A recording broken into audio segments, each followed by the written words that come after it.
স্বাস্থ্য আর নিউট্রিশন পাবে, শরীরও স্ট্রং হবে, অল্প খেলেই পেট ভরে, ডাইজেশন ঠিক রাখে। MDH সোয়াটিন, আসল প্রোটিন। MDH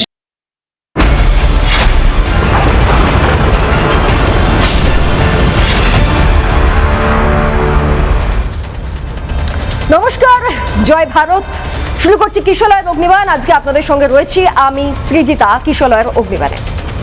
দেখুন, একদিকে আপনারা আন্দোলন, ইস্তফা এই সমস্ত কিছু দেখতে পাচ্ছেন, তার পাশাপাশি আরও একটা গুরুত্বপূর্ণ খবর আপনাদেরকে জানিয়ে রাখি। গুরুত্বপূর্ণ বিষয় আজকে আমরা আলোচনা করব, যা আজকে বিধানসভায় বিল হিসেবে পেশ করা হয় এবং পাসও হয়। পেশ করেন কে? পেশ করেন রাজ্যের পঞ্চায়েত মন্ত্রী দিলীপ ঘোষ। কি বিল পেশ করা হয়েছে, কেন পেশ করা প্রয়োজন ছিল, কেন সেটার আইনত একটা পদক্ষেপ নেওয়ার দরকার রয়েছে, সেটা বলার জন্য একটা ছোট্ট শব্দ খালি বলি যে ওই সমস্ত পঞ্চায়েত প্রধান, উপপ্রধান, পঞ্চায়েত সদস্য এদের ওই করে খাওয়ার যে সিস্টেমটা চলতো, সেই সিস্টেমটা এবার একেবারের জন্য বন্ধ হয়ে যেতে চলেছে। খুব সমস্যায় পড়বেন অনেকে, খুব সমস্যায় পড়বেন। কাটমানি কালচারটা আস্তে আস্তে উঠে যাবে আমাদের এই বাংলার বুক থেকে। তার কারণ বাংলা তৈরি হচ্ছে, বাংলা সোনার বাংলা হচ্ছে প্রকৃত অর্থে। আসছি, তবে তার আগে একটা গুরুত্বপূর্ণ ব্রেকিং আপনাদেরকে জানিয়ে রাখি। এই যে পঞ্চায়েত সংশোধনী বিল পেশ করা হয়েছে, সেখানে বিলের সপক্ষে ভোট 169 জন বিধায়কের এবং বিলের বিপক্ষে ভোট 13 জনের। ভোট দেওয়া থেকে বিরত থেকেছেন 32 জন বিধায়ক। আরও একবার জানাই, এই পঞ্চায়েত বিধানসভায় যে পঞ্চায়েত সংশোধনী বিল পেশ করা হয়েছে এবং সেই বিল পাস হয়েছে 169টা ভোটে এবং এখানে 13টি ভোট বিপক্ষে পড়ে এবং 32 জন বিধায়ক কোনো পক্ষেই অবস্থান নেননি, ভোট দেওয়া থেকে বিরত থেকেছেন 32 জন বিধায়ক। এই মুহূর্তের বড় ব্রেকিং আমরা আপনাদেরকে জানিয়ে রাখছি। পঞ্চায়েত মন্ত্রী আজকে বিল পেশ করেন এবং বেশ কয়েকটি গুরুত্বপূর্ণ বিষয় তিনি তুলে ধরেন, সেগুলো আমরা একে একে আপনাদেরকে জানাবো যে কেন এই বিলটির প্রয়োজনীয়তা রয়েছে, কেন এই আইনটির প্রয়োজনীয়তা রয়েছে, সেটাও তিনি ব্যাখ্যা করেন এবং এতে কাদের কাদের অসুবিধা হয়ে গেল, পঞ্চায়েত প্রধানের অসুবিধা হলো, পঞ্চায়েত উপপ্রধানের অসুবিধা হলো, ভারত বিরোধীদের অসুবিধা হলো, অনুপ্রবেশকারীদের অসুবিধা হলো। কারণ তাদের সুবিধা করে দেওয়ার জন্য বর্তমান সরকার তৈরি হয়নি। বর্তমান সরকার শুধুমাত্র তৈরি হয়েছে এই বাংলার মানুষদের, খেটে খাওয়া মানুষদের, গ্রামের প্রান্তিক অঞ্চলের মানুষদের, শহরের সমস্ত মানুষদের, মফস্বলের সমস্ত মানুষদের সুবিধা পাইয়ে দেওয়ার জন্য। আরও একবার এই মুহূর্তে ব্রেকিং ভালো করে দেখে নিন। বিধানসভায় পেশ করা হয়েছে পঞ্চায়েত সংশোধনী বিল। বিলের সপক্ষে ভোট 169টি, বিলের বিরোধিতা করে ভোট 13 জনের, ভোট দেওয়া থেকে বিরত থেকেছেন 32 জন। যেটা বলছিলাম, প্রথমত এই যে 169 জন ভোট দিয়েছেন বুঝতে পারলাম এবং বিজেপি বিধায়করাই ভোট দিয়েছেন, 13 জন বিপক্ষে ভোট দিয়েছেন এবং 32 জন ভোট থেকে বিরত থেকেছেন। আমার তো এই লোকগুলোকে খুব দেখতে ইচ্ছা করছে, এই বিধায়কদের খুব দেখতে ইচ্ছা করছে যে এই 32 জন যারা ভোট দেওয়া থেকে বিরত থাকলেন তাদের অবস্থানটা কি, তারা কি বলতে চাইছেন, তারা রাজ্যের স্বার্থে রয়েছেন, রাজ্যের স্বার্থ বিরোধী অবস্থানে রয়েছেন, কোন অবস্থানে তারা দাঁড়িয়ে রয়েছেন, এবং যে 13 জন বিধায়ক বিপক্ষে ভোট দিয়েছেন তারাই বা কোন অবস্থানে দাঁড়িয়ে রয়েছেন। নিশ্চয়ই এটা আলোচনা করার প্রয়োজনীয়তা রয়েছে। এইবার এর পরবর্তীতে ব্রেকিংটা নেওয়ার সময় যেটা আপনাদের বলছিলাম যে আমাদের রাজ্যের মাটিতে দাঁড়িয়ে আমাদের রাজ্যের ক্ষতি করার চেষ্টা যারা করে এবং এই রাজ্যকে করিডোর ব্যবহার করে যারা গোটা দেশের ক্ষতি করার চেষ্টা করে, ভারতের একটি অঙ্গরাজ্য হিসেবে পশ্চিমবঙ্গ, এই বাংলা এই কোনো কিছুকে আর অ্যালাউ করবে না, আর হতে দেবে না। কেন এই কথা বলছি মন দিয়ে শুনুন আরো একবার। যে এই পঞ্চায়েত প্রধান, উপপ্রধানদের হাতে যাবতীয় ক্ষমতা থাকতো, মূলত এই পঞ্চায়েত আইনটি ঠিকঠাকভাবে যদি লাগু হওয়া শুরু হয়, ত্রিস্তরীয় যে আইন সেটা লাগু হওয়া শুরু হয়েছিল আমাদের পশ্চিমবঙ্গে এবং সেটা পশ্চিমবঙ্গের মাটিতে দাঁড়িয়ে বাম যমুনা থেকে দৃঢ়ভাবে এটাকে ভোটের মাধ্যমে একটা গুরুত্বপূর্ণ স্থান দেওয়া হয়। ভালো কথা। এবং তারা বলল যে আমরা ক্ষমতার বিকেন্দ্রীকরণ করছি, অর্থাৎ ক্ষমতাকে একটা জায়গায় আটকে না রেখে আরো একটা ছোট ছোট ছোট ছোট সরকার চালানোর মতো জায়গা তৈরি করা, এই পঞ্চায়েতের মাধ্যমে ত্রিস্তরীয় ব্যবস্থার মাধ্যমে সেইটাকে তৈরি করা হচ্ছে। এতে লাভ কি হবে? এতে লাভ নাকি এমনটা হবে যে গ্রামের মানুষের জীবন উন্নীত হবে, তাদের লাইফস্টাইল আরো বেশি উন্নত হবে, সেখানে রোজগার বাড়বে, ইত্যাদি সমস্যা আরো দ্রুত সমাধান হবে এবং যে কোনো সমস্যায় মানুষ খুব দ্রুত প্রধানের কাছে পৌঁছে যেতে পারবে, বা যার কাছে পৌঁছালে মানুষের সমস্যার সমাধান হবে সেই ব্যক্তির কাছে পৌঁছে যেতে পারবে। কিন্তু বিষয়টা বলা হয়েছিল এরকম, বিষয়টার বাস্তবায়নটা কিভাবে হয়েছে, দুর্নীতির শিকড় বাকড় কিভাবে আস্তে আস্তে আস্তে আস্তে বেড়েছে এবং গেড়ে বসেছে, সেইটা আজকে আপনাদেরকে দেখাবো। কিভাবে কাটমানি কালচার চলেছে, কিভাবে রাস্তার পিচ দেওয়ার পর 7 দিনের মধ্যে উঠে গেছে, ওগুলো তো দেখাবো আজকে। সেই সমস্ত বিষয় নিয়ে আজকে কথা হবে। কিন্তু তার আগে দিলীপ ঘোষ, রাজ্যের পঞ্চায়েত মন্ত্রী, এই বিল পেশ করাকালীন যে কথাগুলো বলেছেন ভীষণ গুরুত্বপূর্ণ। তার একটি বক্তব্য আগে শুনুন। প্রধানকে শক্তিকরণ করতে দেবো না আমরা। পঞ্চায়েত বিকেন্দ্রীকরণ মানে সাধারণ মানুষের মধ্যে ক্ষমতার বিকেন্দ্রীকরণ হওয়া উচিত। সেই পঞ্চায়েতে যদি 10,000 লোক থাকে, 10,000 লোককে আমরা শক্তিশালী করতে চাই, তার হাতে গণতান্ত্রিক অধিকার দিতে চাই, একজন চোর প্রধানকে নয়। আর সেই জন্য এই বিল নিয়ে এসেছি। আর জেনে রাখুন, এই বিলে কোনো পরিবর্তন হচ্ছে না, কারো অধিকার ছিনিয়ে নেওয়া হচ্ছে না, কোনো ব্যবস্থার পরিবর্তন হচ্ছে না। একটাই পরিবর্তন হচ্ছে, যে জন্য পশ্চিমবাংলার পঞ্চায়েত ব্যবস্থা এত বদনাম হচ্ছে, দুর্নাম হচ্ছে, এত হিংসা, এত ক্ষয়ক্ষতি, এত লুট, এখানে যারা বসে আছেন বিধায়করা, তাদের চেয়ে যে কোনো প্রধানের বাড়ি বড়। আপনার বাড়ি 3 তলা নাই, কিন্তু পঞ্চায়েত প্রধানের বাড়ি 3 তলা আছে কিনা? এতে প্রমাণ হয়ে যায় কতটা বিকেন্দ্রীকরণ হয়েছে অর্থের, কোথায় পৌঁছেছে। এত স্বজন পোষণ, এত হিংসা, এত লুটপাট। একটা রেসিডেন্সিয়াল সার্টিফিকেটের জন্য পয়সা নেওয়া হয়, একটা বার্থ সার্টিফিকেট, ডেথ সার্টিফিকেটের জন্য পয়সা নেওয়া হয়। কে নেয়? সেই প্রধানকে আপনারা রাখতে বলছেন। ডিএম তো সই করেন কোটি কোটি টাকার, বিডিও সই করেন, যদি সেক্রেটারি সই করেন কি সংবিধান অশুদ্ধ হয়ে যাবে? প্রধানকে কেন চোর বানিয়ে রেখেছেন? বিকেন্দ্রীকরণ এটাই হয়, বিডিও এসডিও ডিএম সই করলে দোষ হয় না। আর যদি সেক্রেটারি আর অ্যাসিস্ট্যান্টের হাতে আমরা ক্ষমতা দিয়ে দিই চেকের, কি অসুবিধা হয়ে যাবে? অসুবিধা ওটাই হবে, কাটমানিটা অসুবিধা হয়ে যাবে। বাংলায় পঞ্চায়েতের ইতিবৃত্তটা এই আলোচনায় যাওয়ার আগে একটু আপনাদের সঙ্গে ভাগ করে নিয়ে চলুন। 1957 সালে যাওয়া যায়। 1957 সালে মূলত বলবন্ত রায় মেহতা সুপারিশ, এবং সেই সুপারিশ অনুযায়ী চালু হয় ত্রিস্তরীয় ব্যবস্থা। ত্রিস্তরীয় ব্যবস্থা চালু হয়, যে ব্যবস্থায় এখনো অবধি মানুষ ভোট প্রদান করেন, যদিও এর পরবর্তী কতগুলি ধাপ রয়েছে। কারণ পশ্চিমবঙ্গে এই পঞ্চায়েত আইনটা লাগু করা হয়, লাগু করার পর প্রাথমিকভাবে একটা দ্বিস্তরীয় ব্যবস্থা হয়, তারপরে ত্রিস্তরীয় ব্যবস্থা হয়। ধীরে ধীরে পঞ্চায়েতকে সাজানোর নামে একটা কনসেপ্ট তৈরি করা হয়, ছোট ছোট পকেট সরকার তৈরি হওয়ার মতো একটা পরিস্থিতি তৈরি করা হয়। কিন্তু তারপর তার সুবিধা না অসুবিধা, কতটা বিপদ করেছে, সেটা আমরা আগামীতে বলবো। 57 সালের পর চলে আসেন 1958 সালে পশ্চিমবঙ্গ পঞ্চায়েত আইন মেনে নির্বাচন হয়। তারপর 1963 সালে চলে আসুন পশ্চিমবঙ্গ জেলা পরিষদ আইন, ব্লক স্তরে আঞ্চলিক পরিষদ গঠন করা হয়। এই সবটাই হচ্ছে 1963 সালে, ধীরে ধীরে হচ্ছে। তারপরে আসুন ব্লক স্তরে আঞ্চলিক স্তর গঠন করার পর জেলা স্তরে জেলা পরিষদও গঠন হচ্ছে। ধীরে ধীরে ধীরে ধীরে জিনিসটা ভাগ হওয়ার পথে এগোচ্ছে, ত্রিস্তরীয় হওয়ার পথে এগোচ্ছে। 1964 সালে আসুন 4 স্তর পঞ্চায়েত ব্যবস্থার পথ চলা শুরু হয় 1964 সাল থেকে।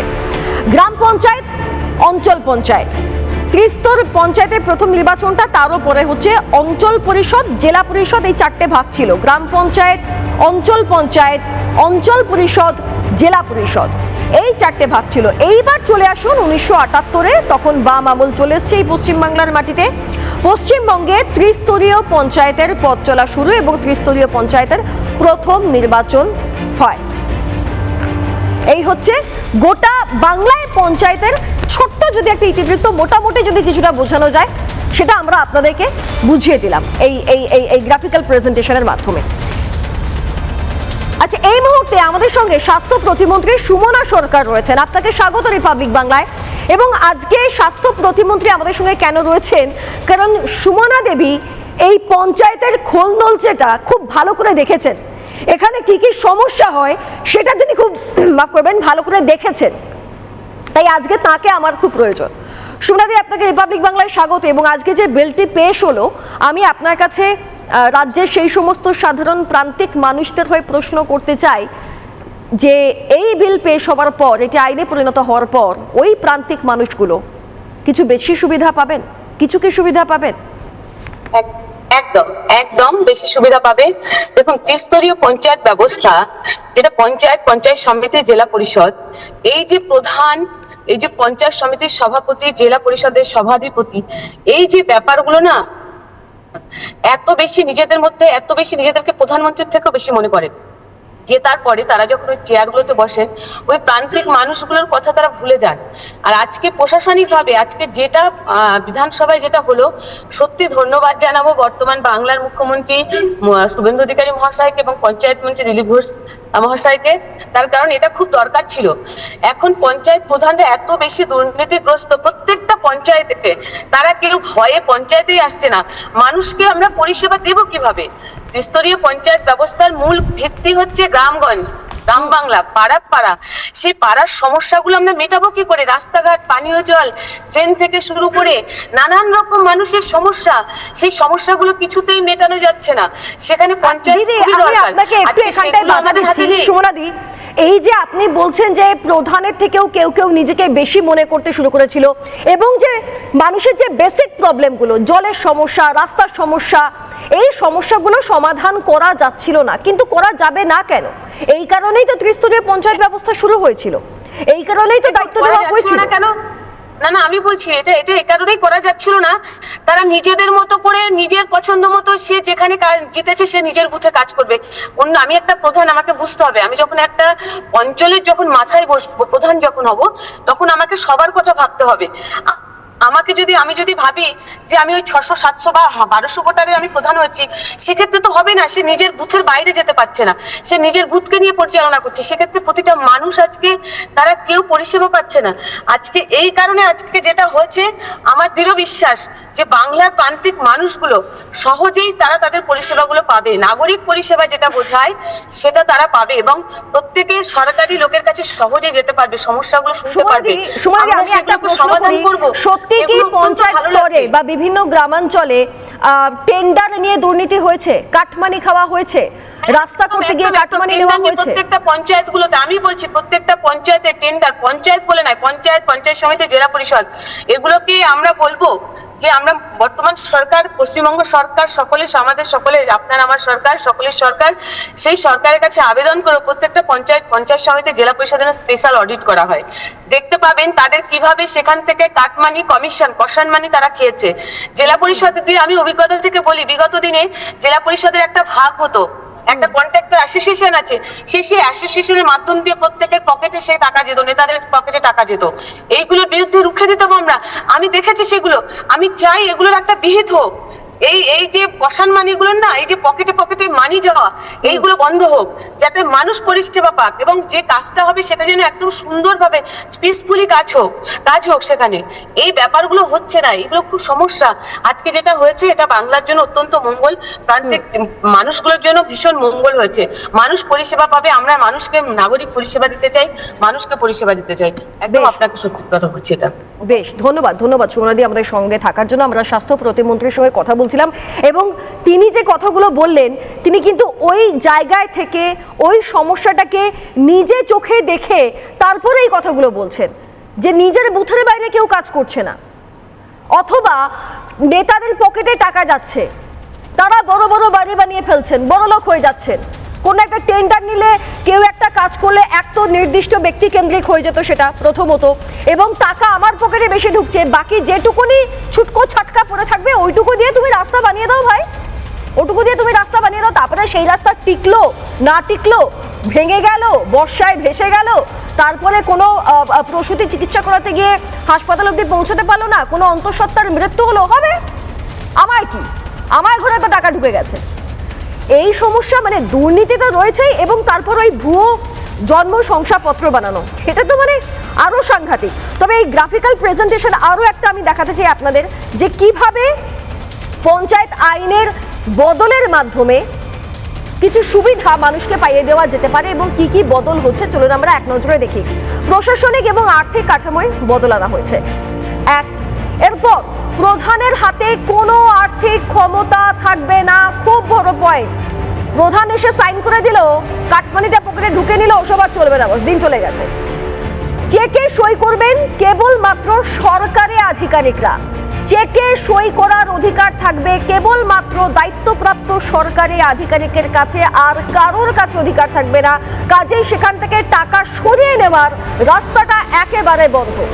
প্রধান উপপ্রধান যদি টানা 15 দিন উপস্থিত না থাকেন, মানুষকে পরিষেবা দিতে না পারেন, তাহলে সেখানে প্রশাসক বসবে। পরিষ্কার কথা, কারণ মানুষের সেবা দেওয়াই, মানুষের উপকার করাটাই পঞ্চায়েত স্তরের মূল কাজ। কাজেই সেখানে এই সুবিধাগুলো প্রদান করার জন্য যা যা বদল দরকার, যেটুকুনি যে ন্যূনতম বদল দরকার, সেই বদলটার প্রয়োজন রয়েছে। আমরা আলোচনা শুরু করবো, তবে তার আগে আজকের অগ্নিবাণীর দিকে আমরা একবার নজর দিই। 100 দিনের কাজ বন্ধ হয়ে গিয়েছে যে পঞ্চায়েতে, এবং পঞ্চায়েত আইন সংশোধনী আদতে প্রধানের কাটমানি তন্ত্রকে কি ভেঙে দেবে? এই প্রশ্ন দিয়ে, এই প্রথম অগ্নিবাণ দিয়ে আজকে আমরা আমাদের আলোচনা শুরু করব। চলুন, যারা যারা আজকে আমাদের সঙ্গে রয়েছেন প্রত্যেকের সঙ্গে পরিচয় পর্বটা সেরে নিই। নীলাদ্রি ব্যানার্জি রয়েছেন, রাজনৈতিক বিশ্লেষক। আমার সঙ্গে রয়েছেন অঙ্কন দত্ত, বিজেপি মুখপাত্র। রয়েছেন কাশেম আলী। আমার সঙ্গে রয়েছেন রিতেশ বসাক, সিপিআই নেতা। রয়েছেন ঝন্টু বড়াইক আমার সঙ্গে রয়েছেন, এবং সুকান্ত ঘোষ অধ্যাপক রয়েছেন আমার সঙ্গে, এবং সুদীপ্ত সরকার আইনজীবী আমার সঙ্গে রয়েছেন। প্রত্যেকের সঙ্গে আমি আলোচনা শুরু করব। আমি আগে একটু অঙ্কনকে দিয়ে শুরু করি। অঙ্কন, তাহলে কি শুধুমাত্র এই ব্যবস্থা, আচ্ছা আমাকে একটা কথা বলো অঙ্কন, যে এই ডিসেন্ট্রালাইজড থেকে সেন্ট্রালাইজড করে দিয়ে আদতে এই কাটমানি তন্ত্রের শেষ করতে পারলো বর্তমান বিজেপি সরকার, সত্যি কি তাই? পঞ্চায়েত বা পৌরসভা যে পর্যায়ে আপনি বলুন না কেন, মানুষকে পরিষেবা দেওয়ার জন্য যে উদ্দেশ্য নিয়ে এবং যে লক্ষ্য নিয়ে এই পঞ্চায়েত এবং পৌরসভায় বিকেন্দ্রীকরণ হয়েছিল, মানে সিস্টেমের বিকেন্দ্রীকরণ, এবং সেই জায়গাতে দেখেছি আমরা যে প্রশাসন কিন্তু আজকে পঙ্গু হয়ে গেছে, বিকলাঙ্গ হয়ে গেছে। প্রশাসন বলে আজকে ওখানে কিছু চলে না। পৌরসভা, পঞ্চায়েত এগুলো করে খাওয়ার জায়গা হয়ে গেছিল। মানে এগুলো রাজনীতিবিদদের কাছে, বিশেষত তৃণমূল আসার পর, এগুলো পঞ্চবার্ষিকী পরিকল্পনার মতো 5 বছরের জন্য ইনভেস্ট করো, টাকা দিয়ে টিকিট কেন। একটা পঞ্চায়েতের টিকিট তৃণমূল আমলে 10 লাখ, 15 লাখ, 20 লাখে কেনা যেত। কেনার পর সেগুলোর থেকে মানুষের যে অধিকারের টাকা, মানুষের যে অধিকারের পরিষেবা, মানুষের যে অধিকারের উন্নয়ন, তা বঞ্চিত করে নিজে কোটিপতি হয়ে যাও, নিজে বড় বড় অট্টালিকা, বড় বড় জমির মালিক হও। এইটা একটা সিস্টেমে মানে একটা গড়ে উঠেছিল, যেটার সংশোধন আনাটা অত্যন্ত জরুরি ছিল। আজকের দিনে দাঁড়িয়ে আপনি দেখুন, প্রত্যেকটা পৌরসভা কিংবা প্রত্যেকটা পঞ্চায়েত যারা লুট করতে পারছে না, যারা চুরি করতে পারছে না, যেখানে দুর্নীতি নেই, তারা দুর্নীতি করতে পারছে না।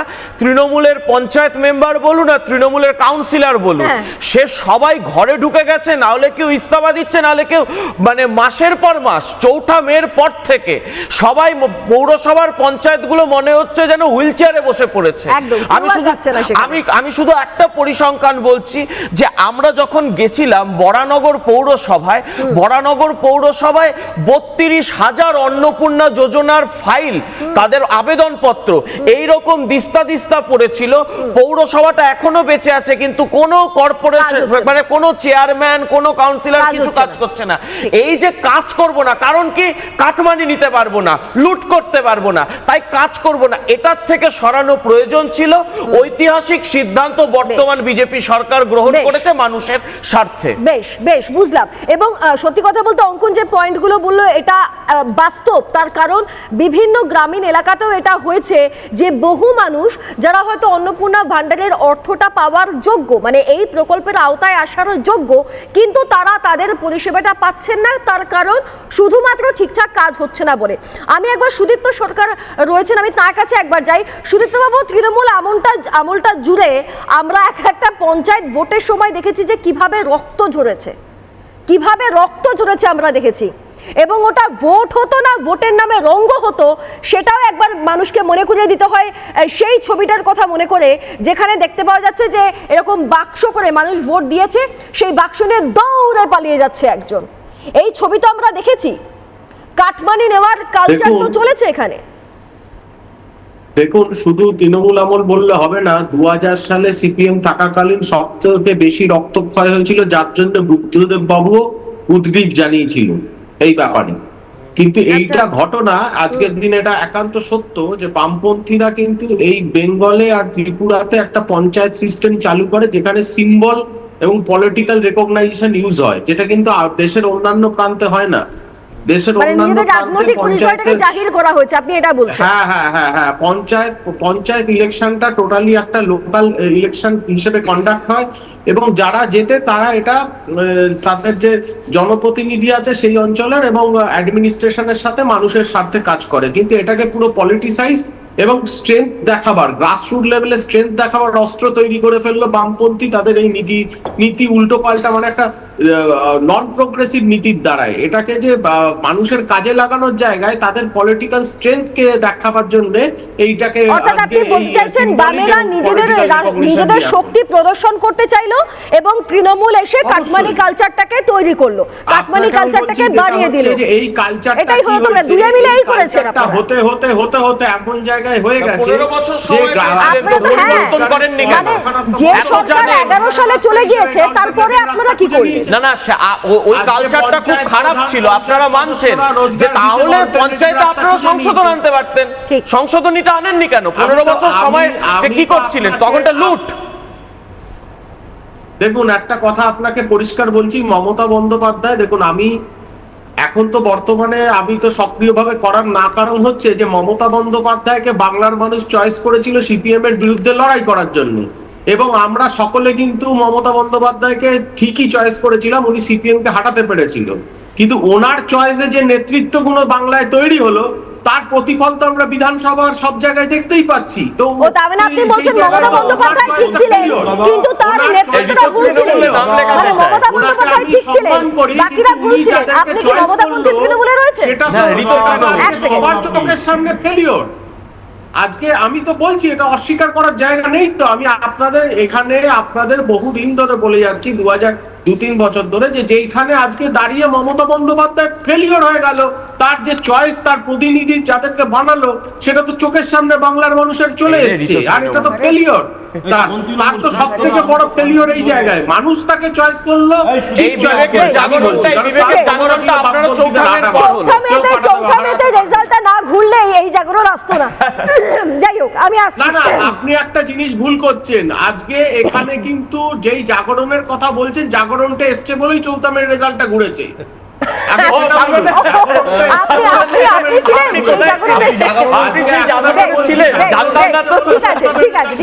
রিতেশ দা, সিপিআই নেতা রিতেশ বসাক এই মুহূর্তে আমার সঙ্গে রয়েছেন। রিতেশ বাবু, আপনি বলুন যে মূলত আপনারা বিকেন্দ্রীকরণের নামে যে পঞ্চায়েত রাজ শুরু করেছিলেন, এবং সুদীপ্তদা নিজেই বলছিলেন যে সেখানে বামেরা নিজেদের পলিটিক্যাল আইডেন্টিটিকে প্রকাশ করেছে এবং জাস্টিফাই করার চেষ্টা করেছে, সেই জায়গা থেকে কিছুটা সেন্ট্রালাইজ করা হচ্ছে, সরকারি আধিকারিক ছাড়া কেউ সই করতে পারবে না, এরকম একটা অবস্থানে আসা হচ্ছে। আপনার মত? দেখো, সিস্টেমের মধ্যে যদি কেউ ভুল করে তার মানে এই যে পুরো সিস্টেমটা খারাপ সেটা কিন্তু নয়। মূল সমস্যাটা কোথায় হচ্ছে? মূল সমস্যাটা হচ্ছে সিস্টেমে কে বসে আছে এবং তার নৈতিক দায়বদ্ধতা কোথায়। তুমি এই যে অঙ্কনও কিছুটা বললো যে বামেরা যখন সরকার চালিয়েছে তখন প্রান্তিক মানুষের প্রতি তার দায়বদ্ধতার ক্ষেত্রে এই ত্রিস্তরীয় পঞ্চায়েত ব্যবস্থা ছিল। তখনও কিন্তু ফিনান্স অফিসার ছিল, ফিনান্স অফিসার এবং যিনি প্রধান দুজনেরই ডুয়েল সিগনেচারের ওপরেই কিন্তু টাকা সই হতো। এই যে ফিনান্স অফিসারের উপরে যে ধমকানি চমকানি, এটাই মারাত্মক হয়ে গেছিল এই 15 বছরের তৃণমূল সরকারে। এবং সেই ক্ষেত্রে দাঁড়িয়ে এই যে তুমি দেখবে আমফানের ক্ষেত্রে সবাই ত্রাহি করছে যে তিরপল পাচ্ছে না, খাবার পাচ্ছে না, এগুলো দেওয়ার কাজ কার ছিল? প্রধানের কাজ ছিল। কিন্তু আপনাদের আমলেও তো পঞ্চায়েত ভোট হয়েছে। তুমি যদি দেখো আপনারা কি করেছিলেন, তুমি যদি দেখো কান্তি গাঙ্গুলি, ধীরেন লেক নিজেরা দাঁড়িয়ে থেকে পঞ্চায়েত সদস্যদের সাথে ওই আল ভেঙে যাচ্ছে আলগুলোকে তৈরি করেছে। এইটাই হচ্ছে তার কাজ। তার কাজ ওই টাকা কামানোর দরকার নেই, কিন্তু এই কাজটা যারা করবার দায়িত্ব ছিল এই 2011-র পরে, তারা সেই কাজটা করলো না। এবং আরো বিষয় হচ্ছে, এখন যে সিস্টেমটা যদি চলে, এরকম যদি চলে যে সিএম থেকে ডিএম, মানে এর মাঝে আর কেউ থাকবে না, তাহলে জনপ্রতিনিধিত্ব আইনের কোনো দরকার লাগবে না তো। কেন জনপ্রতিনিধি দেখো, জনপ্রতিনিধিকে স্বচ্ছ হতে হবে, জনপ্রতিনিধিকে মানুষের মধ্যে একটা দুর্নীতির ক্ষেত্রে এই মুহূর্তে দাঁড়িয়ে যে দোদুল্যমান অবস্থা রয়েছে, তৃণমূল নিজে ঠিক করতে পারছে না, সে কোন তৃণমূলের কাছে? তৈরি করার ক্ষেত্রে দায় টাকা, রাস্তাঘাট কোথায় হবে সেটা কি অফিসার বলবে? রাস্তাঘাটে যে পঞ্চায়েতের না না, আপনি আমফানের কথাটা বললেন, ঠিক কথা। আমফানের সময় তৃণমূলের পুরো সিস্টেমটা দুর্নীতি করেছিল। আচ্ছা, আয়লার সময় দক্ষিণ 24 পরগনার মানুষ না খেতে পেয়ে মারা গেছিল কেন? তখন তো কান্তি গাঙ্গুলি মন্ত্রী ছিল। তখন কি কান্তি গাঙ্গুলি কি করছিলেন? ম্যানমেড বন্যা সরকার বসে কি করেছিল?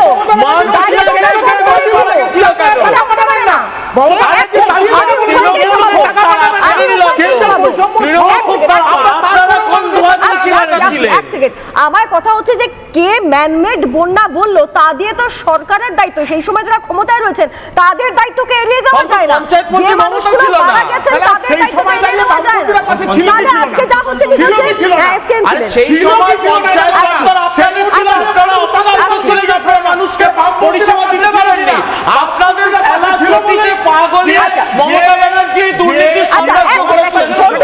ঝন্টু বড়াই অনেকক্ষণ থেকে হাত তুলছেন, আমি একবার ঝন্টু বড়াইকের কাছে যাই। অধ্যাপক, তিনি এই মুহূর্তে আমাদের সঙ্গে রয়েছেন।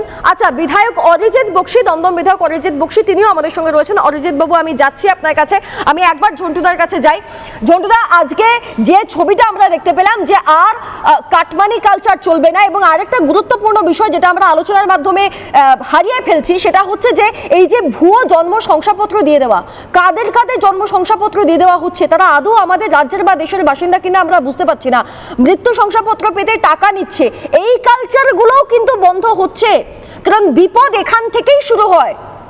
ঝন্টু বড়াই, না, তোমাকে আমি বলছি, দেখো, আমি 2001 সালে গ্রাম পঞ্চায়েতের সেক্রেটারি পদে মালঙ্গি গ্রাম পঞ্চায়েত ডুয়ার্সে কাজ করার সূত্রে তোমাকে অভিজ্ঞতার থেকে বলছি, এটা আমার একদম নিজস্ব অভিজ্ঞতা, যে 2001 সালে গ্রাম পঞ্চায়েতের বিকেন্দ্রীকরণের যে গান্ধীজি বা রবীন্দ্রনাথ ঠাকুরের স্বপ্ন, সেটা যখন ধূলিসাৎ হলো, বামেরা রাজনীতিকরণ করলেন, তারপরে তৃণমূল স্তরের যে প্রশাসন, অর্থাৎ আমাদের যে গণতন্ত্রের সর্বনিম্ন জায়গা, যেখান থেকে মানুষের সাথে ডিরেক্ট পঞ্চায়েতের যোগাযোগটা হয়ে ডেভেলপমেন্টটা তৈরি হয়, বেস লাইনটা তৈরি হয়, অর্থাৎ গণতন্ত্রের বেস লাইন হচ্ছে পঞ্চায়েত।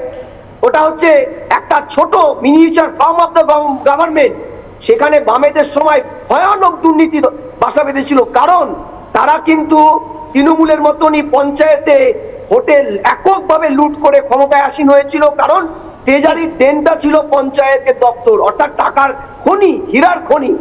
এই জায়গায় দাঁড়িয়ে বামফ্রন্ট নিজের দল বাঁচাতে 2001 সালে প্রথম 6টা প্রধান মিলে একজন এক্সিকিউটিভ পদ তৈরি করে, অর্থাৎ প্রধানদের আর্থিক 9-6 ঠেকাতে রাজনৈতিক দল বা বকলমে সিপিএম, আরএসপি, ফরওয়ার্ড ব্লকে নিজেদের দলের নেতাদের দুর্নীতি ঠেকাতে ওরা সমস্ত আর্থিক ট্রানজাকশনটা এক্সিকিউটিভ অফিসারের কাছে দিয়ে দেয়।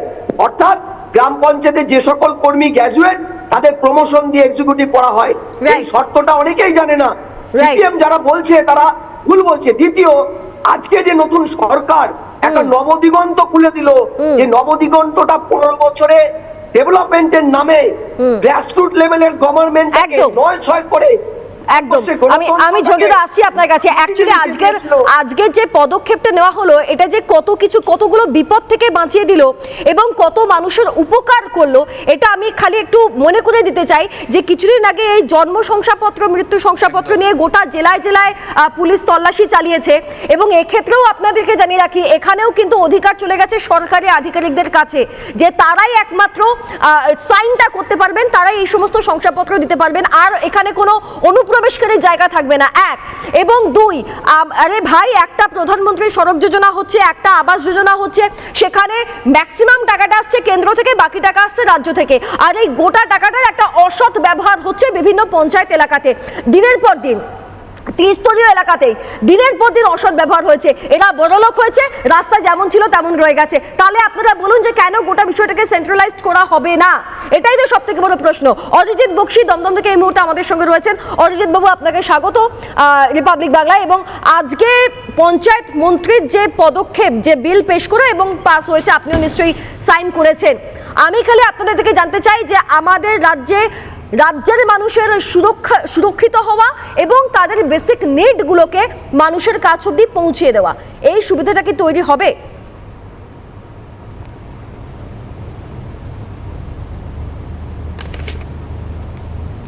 আমায় শোনা যাচ্ছে পরিষ্কার? একদম শোনা যাচ্ছে, বলুন অরিজিৎ বাবু। আমায় শোনা যাচ্ছে? অরিজিৎ বাবু, আপনাকে শোনা যাচ্ছে, একদম দেখুন, শোনা যাচ্ছে। হ্যাঁ, বলুন। পশ্চিমবঙ্গের সংসদীয় গণতন্ত্রের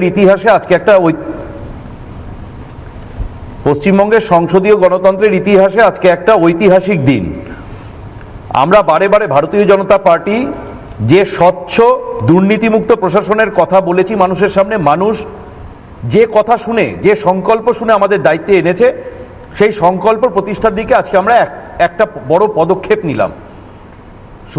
সম্মানীয় শ্রী শুভেন্দু অধিকারী মহাশয়ের এই ক্যাবিনেট, সম্মানীয় শ্রী দিলীপ ঘোষ সম্মানীয় মন্ত্রী যে যুগান্তকারী পদক্ষেপ আজকে নিল, এই পদক্ষেপ নিতে গেলে বুকের পাটা থাকা দরকার। খুব পরিষ্কার ভাষায় বলছি, বুকের পাটা থাকা দরকার। জনপ্রতিনিধিদের হাত থেকে ফাইন্যান্সিয়াল স্যাংশন অ্যাপ্রুভ করার যে সিগনেটারি, সেটা এক্সিকিউটিভের হাতে দেওয়া, এটা একজন জনপ্রতিনিধি এবং যে সরকারের বুকের পাটা থাকে তারাই শুধু করতে পারে।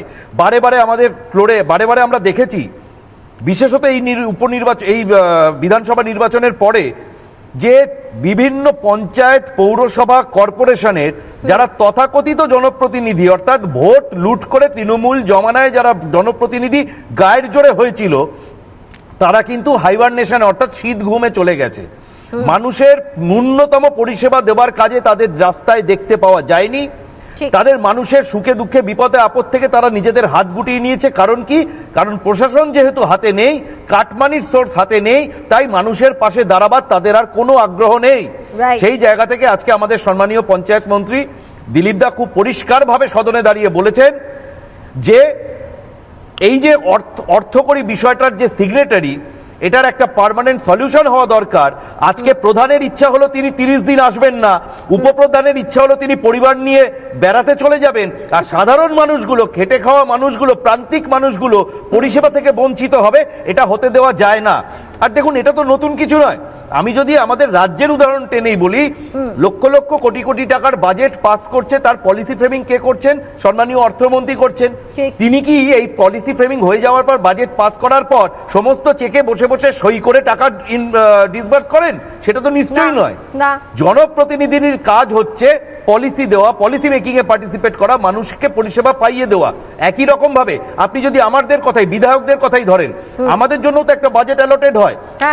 সেই বাজেটে কোথায় মানুষের জন্য কি কাজ হবে আমরা সেটার পরিকল্পনা করে দিই, কিন্তু আমরা কি বসে বসে সিগনেচার করি? চেকে করি না। সেটা কারা করে? তা সেটাও কিন্তু সরকারি আধিকারিকেরাই করে। ডিএম অফিস থেকে এইচডি অফিসের যারা আধিকারিকেরা রয়েছে তারা সেটা ম্যানেজ করে। তাহলে এই স্তরে যদি এটা হতে পারে, পঞ্চায়েতে কেন হবে না? তার কারণটাই হচ্ছে এরা পঞ্চায়েতটাকে চুরির আতুর ঘর করে রেখেছিল।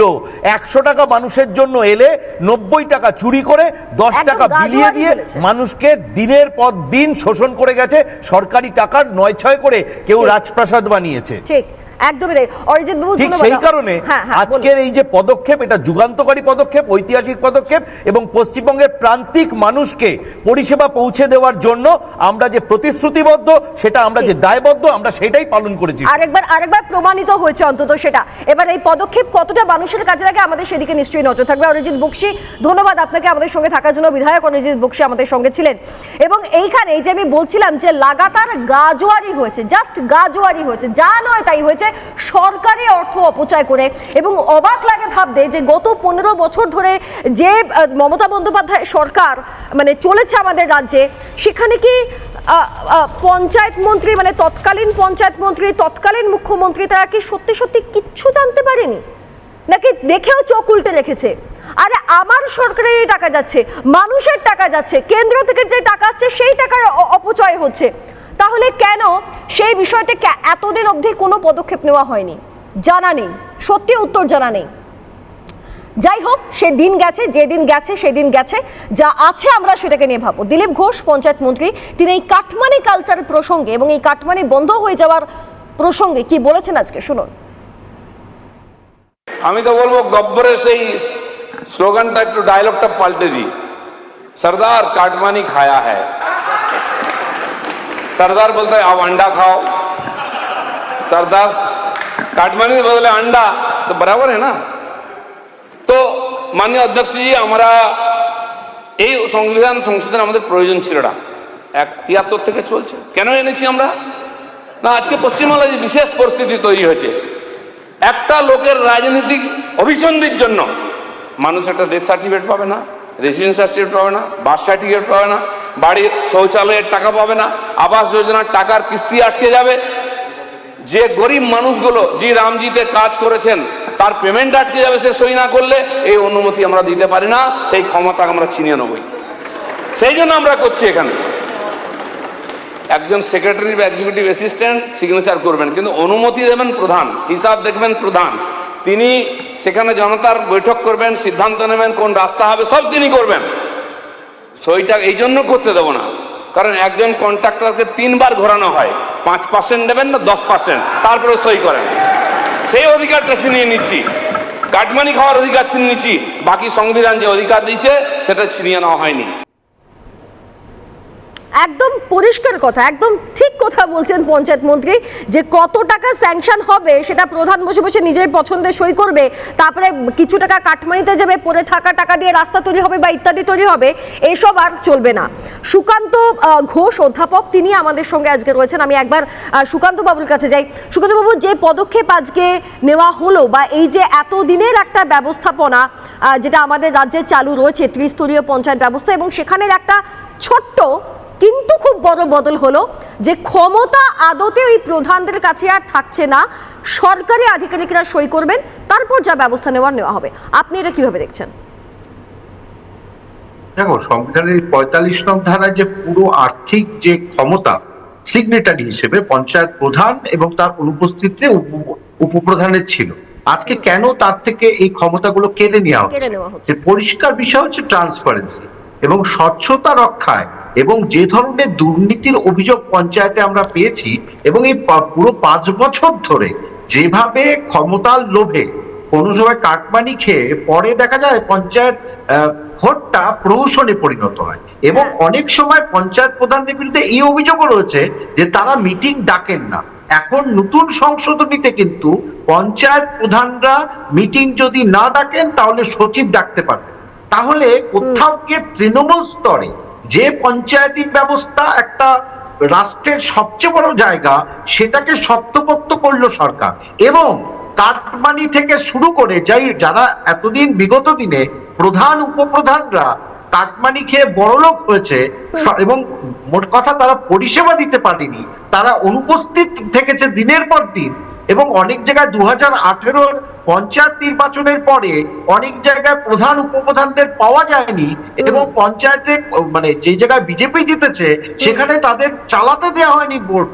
সেই অভিযোগগুলো কিন্তু আজকের নয়। সুতরাং পঞ্চায়েতি ব্যবস্থার দুর্নীতিকে সরিয়ে স্বচ্ছ ব্যবস্থা রাখবার জন্য সচিবদের হাতে এই ক্ষমতা আনয়ন করার অর্থ এই নয় যে সংবিধানের বিরুদ্ধে কোনো কাজ হয়েছে।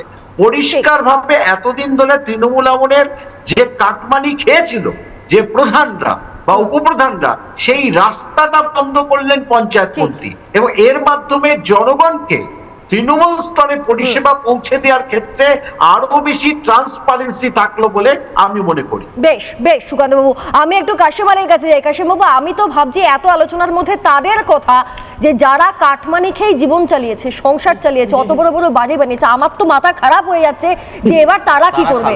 আমি খুব ভাবছি তাদের কথা। প্রথম দিয়ে শুরু করি, ভোগালীর পঞ্চায়েত প্রধান মোদাস্সার হোসেন, তার লাভ বাড়ি, পেল্লাই বাড়ি, একটা পঞ্চায়েত প্রধান, এক কলম লেখাপড়া জানে না, টিপসই করে, সে তৃণমূল কংগ্রেসের প্রধান, কোটি কোটি টাকা অসৎ উপায়ে রোজগার করেছে।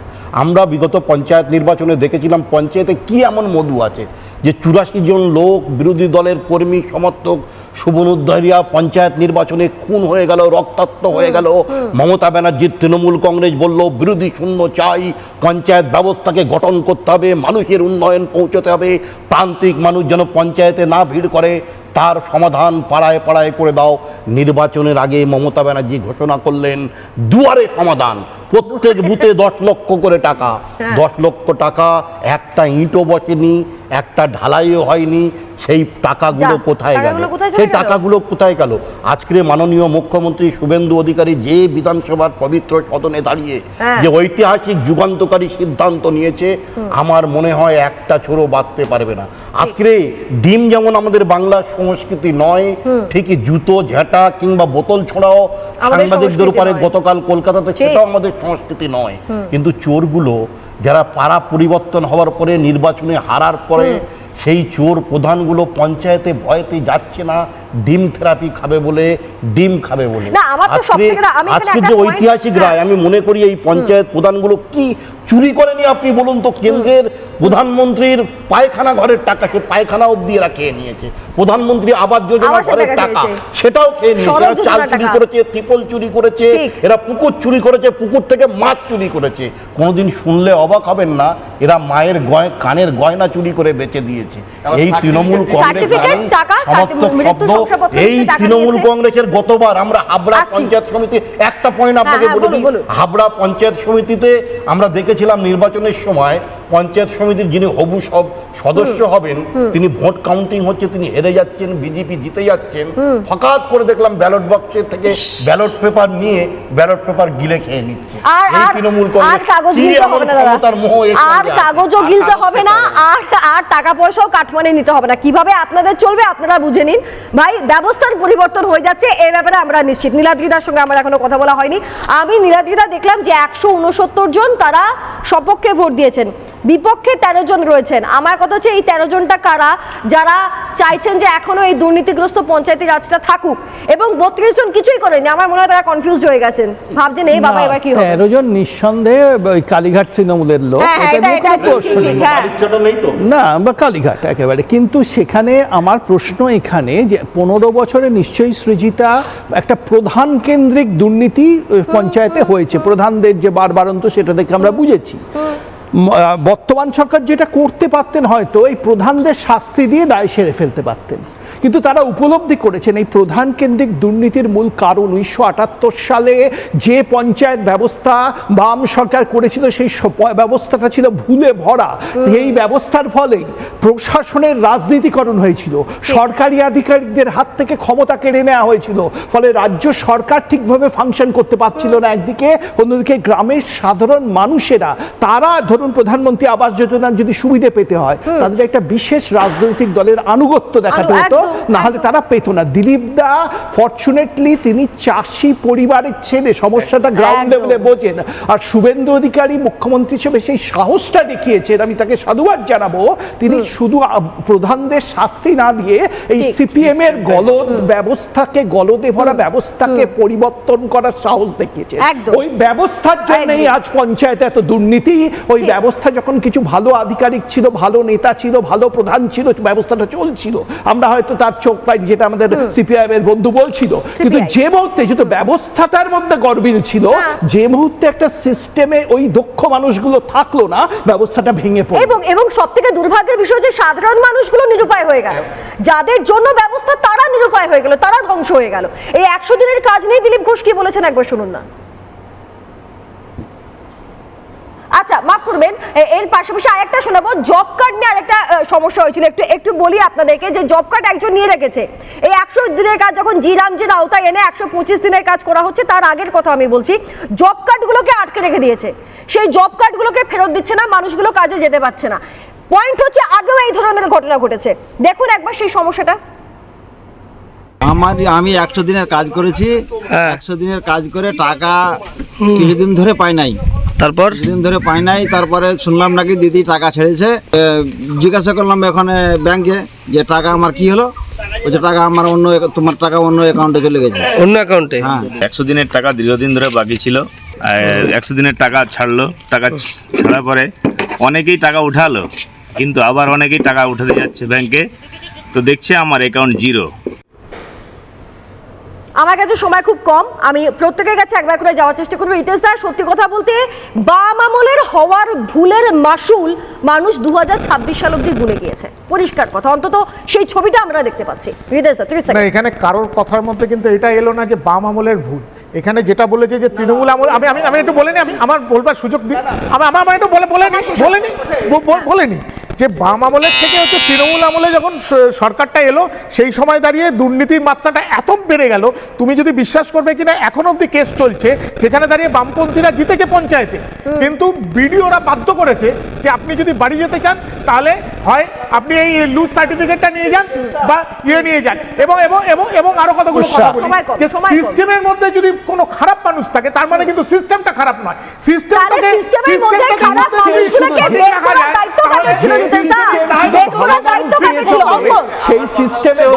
আমার কথা হচ্ছে যে জনপ্রতিনিধিদের সিস্টেমের পার্ট করে সিস্টেমের অংশতে তাদের মধ্যে এই লোভটা জন্মে দেওয়া যে তোমরাই এখন থেকে সার্টিফিকেট দেওয়ার মালিক হবে, তোমরাই প্রকল্প দেওয়ার মালিক হবে, তোমাদের সই ছাড়া প্রকল্প হবে না, তোমাদের সই ছাড়া সার্টিফিকেট হবে না।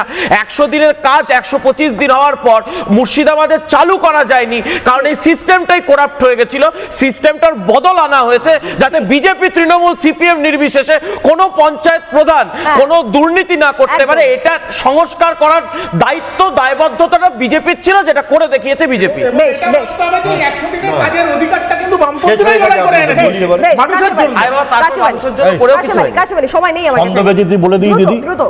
পঞ্চায়েতের নতুন রাজ, অগ্রাধিকার মানুষের কাজ, আর হবে না জোট চুরি, করেছে লুট, টাকা চুরি, আবাস মাটি রাস্তাতে, ত্রিপোলার চালের বস্তাতে, যিনি হবেন নতুন প্রধান তিনি গাইবেন মানুষের জয়গান, যে প্রধান হবে সে টাকা কামানোর জন্য, মানুষের কাজ করুক, কিছু করতে হবে না, কাজ করার জন্য হবে। বেশ, আচ্ছা আমি এখান থেকে সুদীপ্ত বাবুর কাছে লাস্ট একবার যাই। আইনজীবী সুদীপ্ত সরকার আমার সঙ্গে রয়েছেন, যে আজকের দিনে যা আপনারা দেখছেন যা হচ্ছে সেটা কিন্তু বিগত তৃণমূল আমলে ঘটে যাওয়া ভয়ঙ্কর দুর্নীতি, এবং আমাকে ভোট না দিলে তোর ঘরে জল ঢুকবে না, তোর বাড়িতে বিদ্যুৎ আসবে না, ঠিক এটার জন্যই হয়েছে।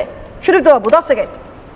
সৃজিতা, হাসার বিষয়টা হচ্ছে যে শুধু এইটা না, যদি মেম্বারদেরকে তাদের সুবিধা মতো ব্যবস্থা না পাইয়ে দিত তাহলে আবার সেই মেম্বারদেরকে চেঞ্জ করে দিত, যার কারণে নন কনফিডেন্স একটা মোশন আনা হয়েছে যেখানে মিসইউজ করা যাবে না। 2026 সালে ফেব্রুয়ারি মাসে তৃণমূল সরকারের সময় আনা হয়েছে, যাতে প্রধান 63,229টা শুধু পঞ্চায়েত মেম্বার আছে পুরো বাংলা জুড়ে।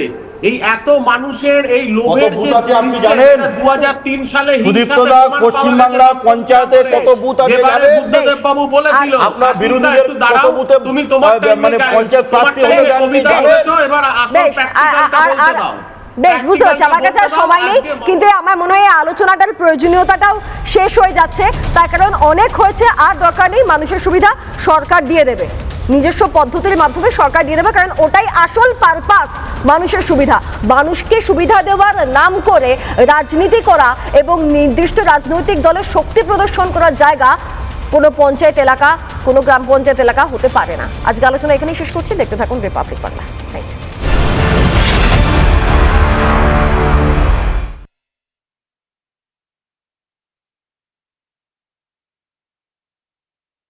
MDH দম আলু, ডাল তড়কা এবং মাশরুম মশলা, MDH দিয়ে রান্না খাবার হবে মজাদার। MDH আপনাকে সর্বদা নতুন স্বাদ দিতে প্রতিবদ্ধ।